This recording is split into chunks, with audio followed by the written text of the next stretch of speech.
does real estate investing. What I really do like, Yeah, I think I like about the owner a lot is he gives opportunities to his people to not only be their own business owner, but properly train them on how to run successful like franchises. So like Where else does he own? Pop. Well, so I'll give you an example. He owns Sobeys too, right? That was his original, Yeah. and I'll give you an example. Poppy's Tacos. That's right below Lazy Goat. Right. There's a connection there because Poppy himself used to work at Sobeys. He would come in early in the mornings and make the biscuits. Mm-hmm. He was known as a biscuit guy. Poppy is Hispanic, and he would come in also with his own food, like his own tamales, his own tacos, and stuff like that. And he brought some for like other coworkers to share. And eventually, word got to the owner, Carl, and he was like, "This is amazing. Mm-hmm. Why don't you figure out a way to serve this, and I'll help you in some way?" And so I think they did. I don't think they did a food truck or some kind of stand, but basically He had a food truck first. they had like a side business at some point. Yeah, so maybe a food truck, right? And then they did the brick and mortar store that's on the river. Mm-hmm. Perfect little spot. Yeah, that's a good spot. And it's connected to Lazy Goat. It cannot be a cheap rent either. Well, So they've got to be doing business. So it's connected to Lazy Goat. So for the first few years, and I think to this day still, they go into Lazy Goat when Lazy Goat is not operational. Oh, interesting. And they use the kitchen, they share the kitchen, and they make like tortillas, they make like the nachos, everything in-house, and then they bring it back down and so on, and they cook it there, and then prep it, and then basically they close down by like, after lunch and so on. Right. And eventually Carl helped, and the name Poppy's real name escapes me. I want to say it's Jorge, but I know Jorge's his son who helps run the restaurant. He's a very sweet and cool dude. Yeah. He's got really like trendy glasses, usually wears a hat, really nice guy. And basically helped him acquire his own rights and basically own his own Poppy's Taco. You know, that's a really good story. That has got to be a collection of other stories related to him. Because he did the same thing with La Passeray Bistro. Okay. Right there on the Passerelle's, falls. And he did the same thing with Gianna just last year during COVID. Well, even if you tracked it, it's not even just downtown. There's a couple folks who, like I know Sobeys on the side. One of the managers is the one who opened up Sunflower Eatery, which is like really close to my workplace. And it's one of the best like hole in the wall lunch places. Did you know that Sobeys on the side, you can actually rent a like VIP lounge upstairs? We can't rent it now; it's closed. I think they own the space still, but the restaurant's closed down. Well, so they closed down during COVID temporarily, but they're back open.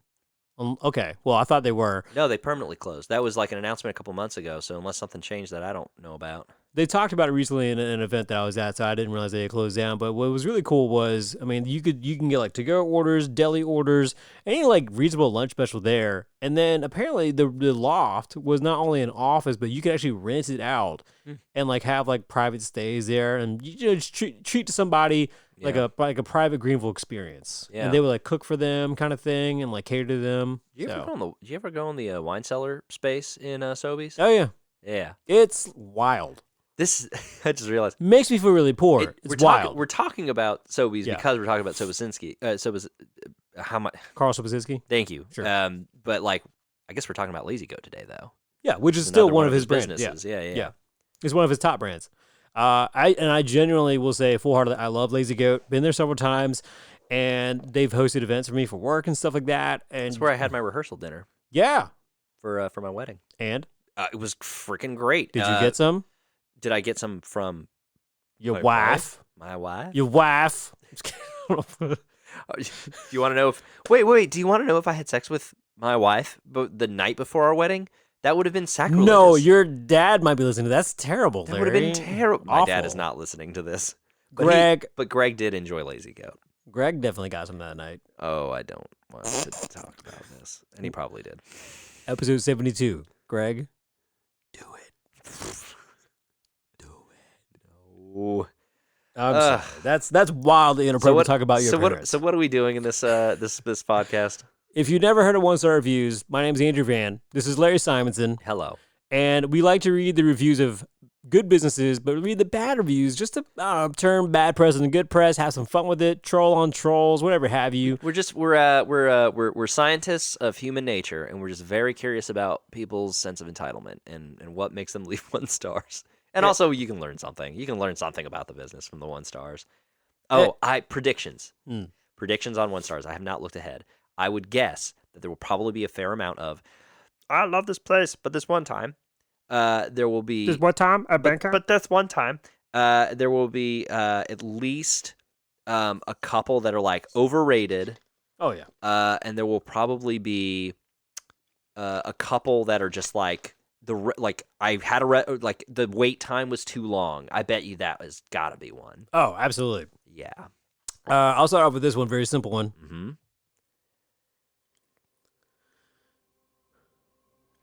Noisy. Limited menu. That's it. Oh man, that was basically the Grinch's. That's like the Grinch's complaints about Christmas. I'll say this: it may seem noisy. It's a small, intimate space, but that's the main. Well, yeah, like the downstairs, like the main space. Yeah, right.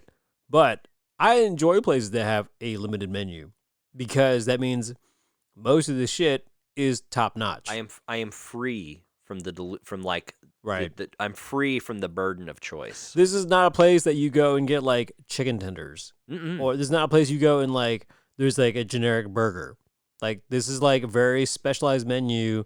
It's Mediterranean, right? But it's like and I don't even know that I could point out specifically which region of the Mediterranean, because the Mediterranean does cover a wide area, but it's all spiced a very particular way. Mm-hmm. They have paella. They have a lot of seafood-based things. Fried goat cheese. Like some of the probably best Brussels sprouts you can get as well. So here you go. Here's a review. Go on. I had high hopes for this place, but it was such a disappointment. First off, the wait was pretty long, and that's a Thursday night. The food was absolutely ridiculous. Everything tasted the same. Bad. I ordered duck, goat. And it's about the worst thing I've ever tried. Goat cheese, egg, duck pizza with raisins. No! I told them it was impossible to eat, and they brought out shrimp pasta. Just as bad. I couldn't even take a third bite. We'll never go back. Awful tasting food that is way overpriced for what it is. 1 star. That is a personal food choice right there. I hard disagree with you. But I get it if you've never really broken out, and then you get like goat cheese, egg, and duck pizza with raisin. Like that, like those things don't sound like they should go together, but that pizza is probably fucking amazing. You had said in a previous episode before this one with California Dreamin', shout out, that you have shout out to ourselves. Yeah, you damn right. Episode 71. That you share the same motif that I do, where we don't go to a place where we can cook. Like if we could make that dish at home, why the hell would we go out? I am not going to make duck, goat. I'm not going to make that. I'm not going to make that pizza. Because you're a coward. Because I'm a huge coward. Yeah, you don't. It's actually that I'm afraid. You don't want to face a duck, do you? I don't want to have to butcher a duck myself because they're so adorable. Yeah, I mean, just like that. What was it, Christmas Story? The ending. It's smiling at us. Yeah. Smiling. This is a perfect review to kind of go what you just said. Actually, I seriously don't know what was on my plate. That was it. Good Lord. So basically, what we're learning is people who don't break out of their culinary experience very, very often are leaving 1 stars. Well, and then there's the opposite. Here, play a different song. I just had this one. Someone's paying attention. Yeah, man. Oh. Good view, good outside seating. Food was pretty ordinary and service was average at best. Appetizers. The goat cheese and Brussels sprouts were too oily. I was getting stressed while wasting it. What? Certainly should avoid it. Main course. Dishes came out cold. The steak was okay. Sauce was almost non-existent. Overall, better dish of the night. Paella was extremely salty and cold. My wife did not even eat 20%. My son's pasta was okay, but unfortunately, he did not like it. The server did not refill water once, or did not clear plates from the table. He was a nice guy, but probably not trained, so nothing against the person. That shows lack of professionalism from management. Overall, pretty ordinary food experience, but in a nice setting. 1 star. By the way, it is a fantastic setting. It is. Most of the restaurant, wherever you sit, you get a giant window view of the river. Mm-hmm. So I find it interesting that the statement on the food probably says more about that individual Mhm. than it does necessarily the restaurant. Oh, sure. Like he's like, oh, this is ordinary food, and this other person was like, this is weird. Yeah. This is very. I see a theme here with some of these people. The food is overpriced for the quality and taste. My entree was $25. $25 in a downtown restaurant is not bad. I mean, and for like it's a premium. You're kind of paying for the space, you're paying for the view, you're paying for the ambiance. Yes. But yeah. But I will say the food is pretty fucking good. Yeah. $25 is not bad. Anyway. And I would not order it again if it was free. Wait, what? Wait, what? Hold on, what? Free food. I don't want it. I don't want it. I would eat free food. It's a rack of lamb. I don't want it. Oh, lamb? I don't trust it. It's free. Rack of lamb with paella? No, I don't want it. I don't want it. It was the paella, actually. I ordered the lazy... By the way, they spelled it patella. I ordered the lazy patella. Patella? Yeah, like Nutella, but patella? No, like the kneecap. Someone paid attention to science. I ordered the patella intre. The rice was mushy, much like it was 3 days old. Basically, it was a waste of good money. Nice atmosphere and location. Never going back. There's so much inconsistency in these reviews. Paella is moist. Paella is supposed to be moist. Yeah. I mean, it's a big. I mean, they basically they cook it all together essentially. In a giant pan. In a giant pan, it's like rice and meat and spices and everything in one pan. Everybody in the pool. Yeah. Paella is the kitchen sink of Hispanic food. European food. Is it European? Oh. Well, it's Spaniel. Espanol. Yeah. All right. Overseas? Yeah. It's a Spain dish. Agree to overseas. How about this? The reason why I gave it just 1 star to this place is foods that we ate. They were not delicious as they look in my plate. I could only taste the spices. I wish I could taste the other ingredients inside of it. 1 star. Man, the wording on that was amazing. I loved how that was phrased. This one's a pretty wild ride, but the only reason I'm reading this one, okay, 2 years ago, and it mentions Thanksgiving. Have been there many times for lunch and dinner. Service and food always good. However, went there yesterday, Thanksgiving, and was very disappointed.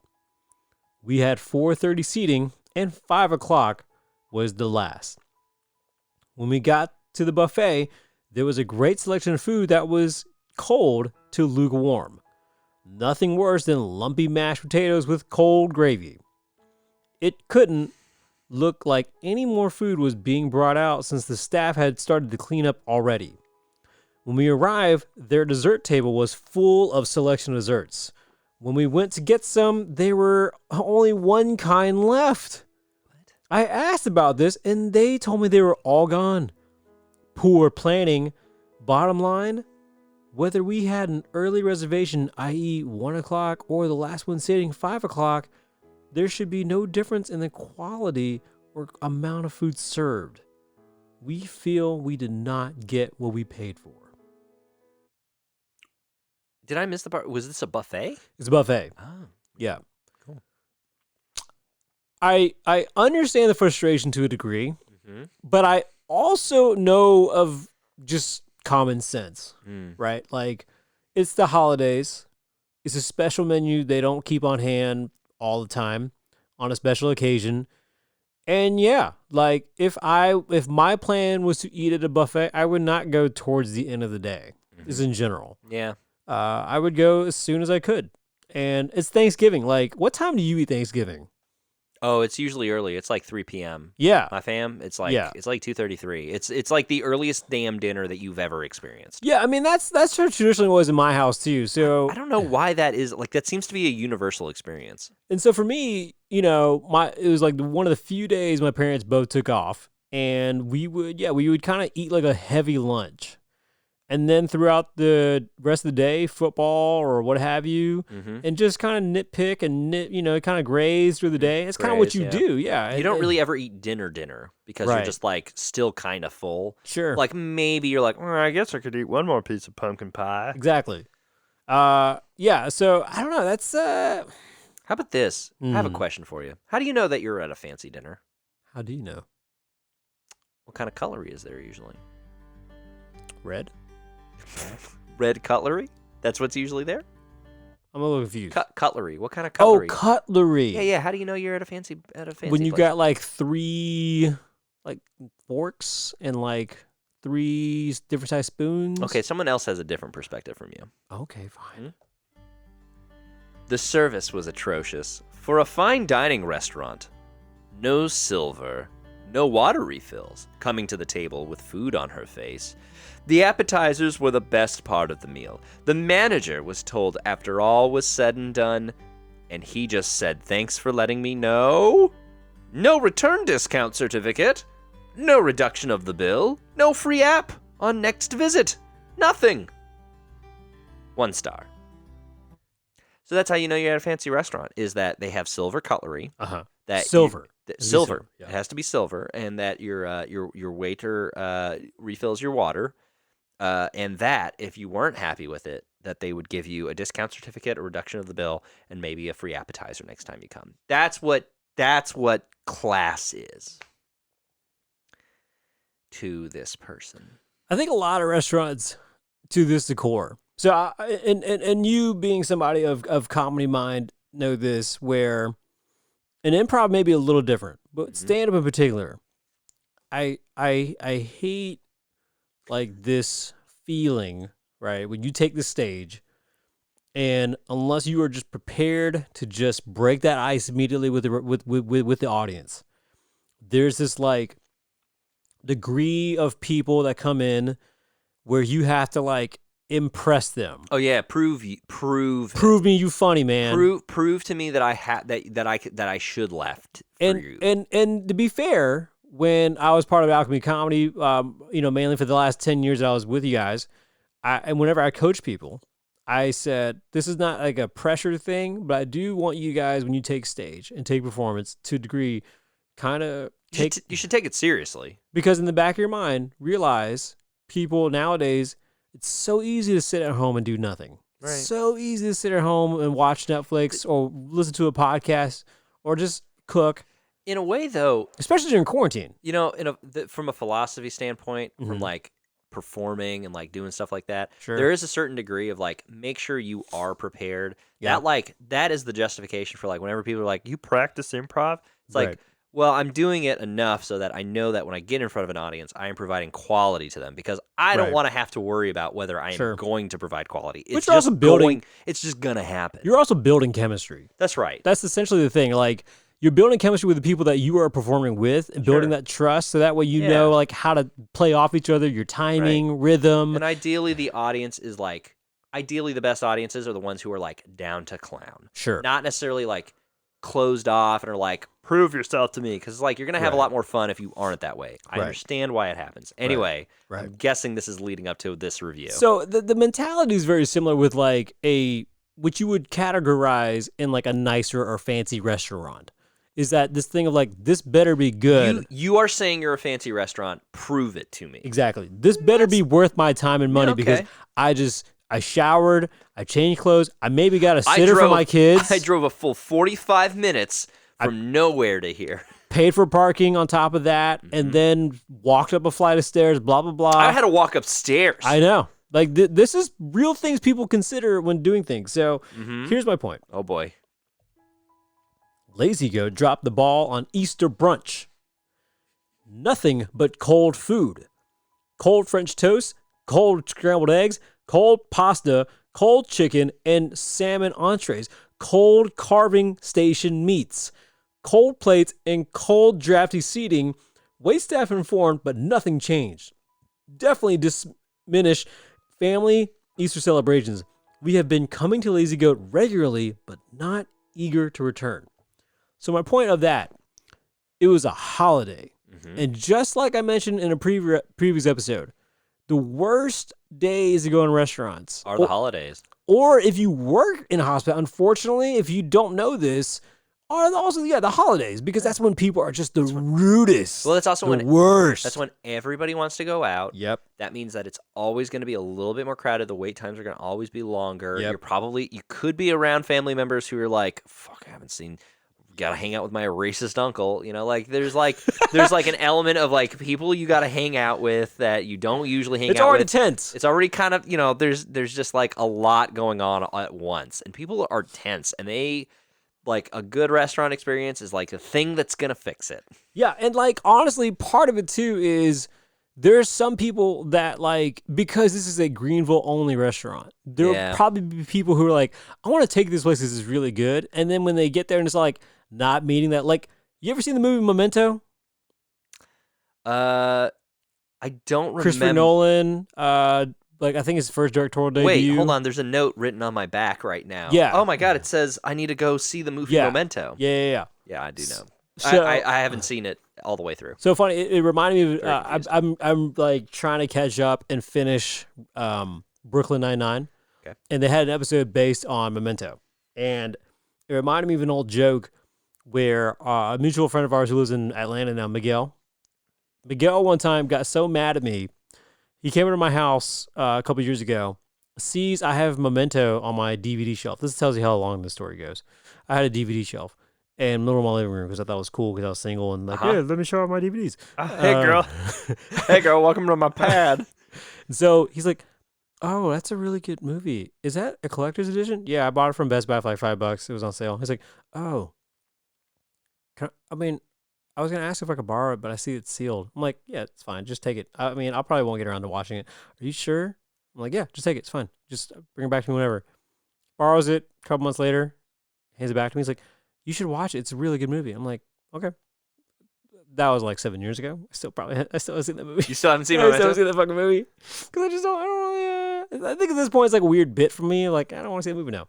So what if this is your favorite movie and you just haven't seen? Anyway, where are you going with this? I'm going with this because it's like the hype, right? Mm-hmm. There's that hype of like, of course this is going to be really good. But then it's like, it's not good. It's better theory. Oh, you've built it up. Yeah, it's been built up. In my head, right. And then it's like ruined a little bit. Like, that happened with Inception with my brother because I hyped up Inception to him. And I was like, Christopher Nolan again. Yeah. This movie is so good. It's so good. And my brother was like, he finally saw it. And I've now learned, I just never build up anything to him. I don't tell him if a restaurant's good. I don't tell him if the movie's going to be good. I don't tell him anything. Deja Vu is that way for me. Deja Vu, Denzel Washington, one of my best friends, Jason Martin, who's Nashville's 104.5, The Zone, J. Martin Ramone, he would not leave me alone and just absolutely had to capture me one night and be like, I need you to watch this movie. It's a really good movie. And I was like, fine, whatever, fuck, I'll watch this movie. I predicted pretty much from like A to B really fast. Like, oh, this is not some kind of like weird like window of predicting crimes. Like this guy's just basically watching this thing at the moment right now, like a Big Brother thing. And same thing with The Prestige. You ever watch Prestige? Yeah, that's a great movie. Also Christopher Nolan. Also a great movie. I predict, spoiler, and it's like, screw you, it's been 15 years. Spoiler for The Prestige. Like Hugh Jackman is Wolverine the whole time. The very opening where it's like a bunch of those little top hats falling into like this like ditch and a bunch of those bunnies running around. Oh, you mean David Bowie's Top Hats? Yeah. My brain was like, is this a weird clone movie? Like immediately watching that little opening thing, I was like, this is a weird clone movie. And then the spoiler at the end, I was like, spoiled yourself. Well, I just was like, clearly I can't be right because I'm never right in anything. I'm not gonna lie. Very dumb. I'm not gonna lie. I really would like you to not talk more about the twist of The Prestige because if somebody is listening that hasn't seen that movie, I would really like them to go see it, and that is like a fun turn. Too late.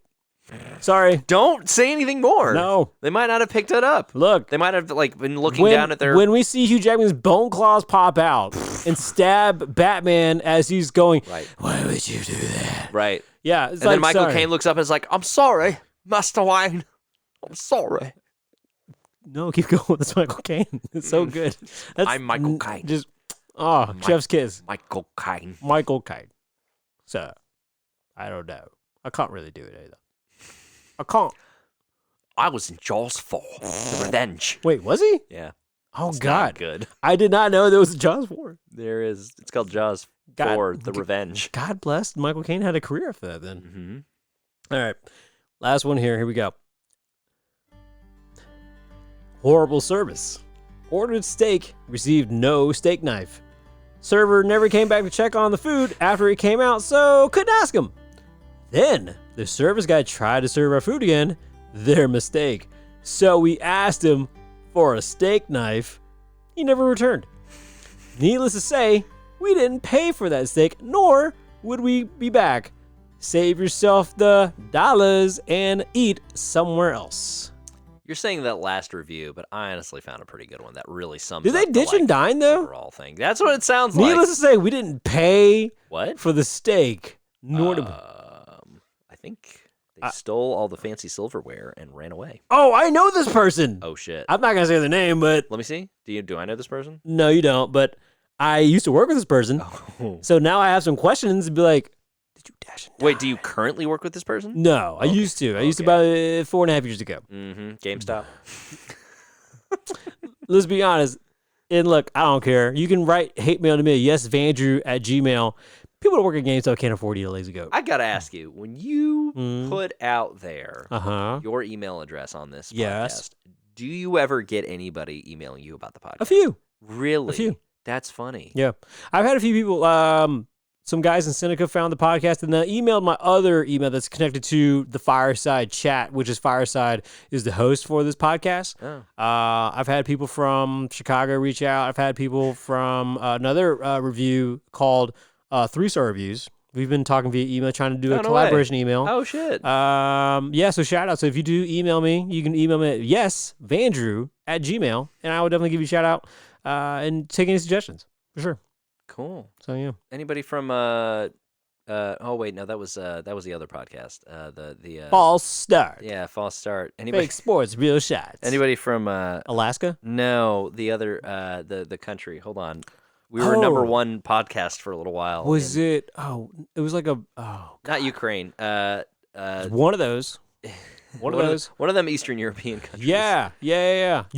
Ukraine. No, not Austria. What was it? You know what? We'll move off of it. We'll think of No. it. I have one more review All right, I that won't- really summarizes the overall feel of a lot of these ones. What's the mood? Mm-hmm. What's the mood? Is it relaxing, romantic, naturey, meadowy, sad, dramatic? Have a dramatic. Pretentious. Expensive. Overrated. The restaurant had a bit of a high opinion of itself. Prices reflected that, but the food and the service did a poor job justifying the first two. 1 star. I thought at first you were describing a Marvel movie. Just one more time. Do it again. Oh, do it again. pretentious, expensive, overrated. No, but do it in the Oh. voice. This summer. Experience a movie that is. Hey, it's me, Spider-Man. Doctor Strange. Peter, you can just call me Steven. Okay, Steven. Pretentious. My life, it's all over the place. Expensive. Can't MJ remember? Overrated. We are Venom. Anyway. yeah, that one's accurate. Yeah, there you go. Oh, Sony trying to make fun villain movies. I'm not even excited about Morbius. Mobius? Morbius. Dr. Morbius? Whatever the one is with the vampire that's But it's Jared Leto. Jared Leto. He's so handsome. If you want to tell me how handsome Jared Leto is, yesvandrew@gmail.com. In the meantime, let's talk about why we like Lazy Goat. You like it because you used it for your rehearsal dinner. I did use it for my rehearsal You dinner. like the ambiance. It was a great time. The wine selection's really good. The food's really good. Dessert's pretty good. I've not had a bad experience at Lazy Goat. I genuinely love supporting local. I also love supporting local when I know how they treat and take care of their community. Mm-hmm. And I'll say this, I know this for a fact. Also, they employ people and help those employees if they are in need of assistance and can help them find housing and give them a stipend to be close to their No way. locations. or at least apartments that will be aligned with the bus route.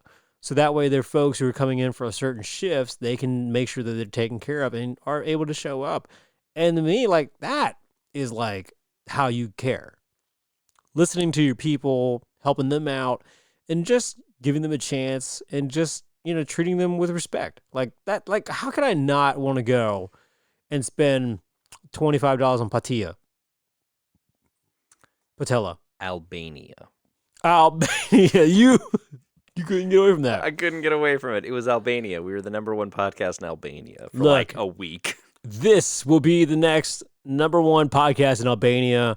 We are 1-star reviews. Give us a like, subscribe. Everything you listen to Voices on iTunes, iHeartRadio, Spotify, Amazon, Google Play. Give us a like, subscribe. Give us a 5-star review, and we'll pump out more episodes during this Thanksgiving month themed run. It's right next to Greece and Macedonia and Serbia and Montenegro. Albania, that is. This is really what we're going to end on. Yeah, that's the button. There we go.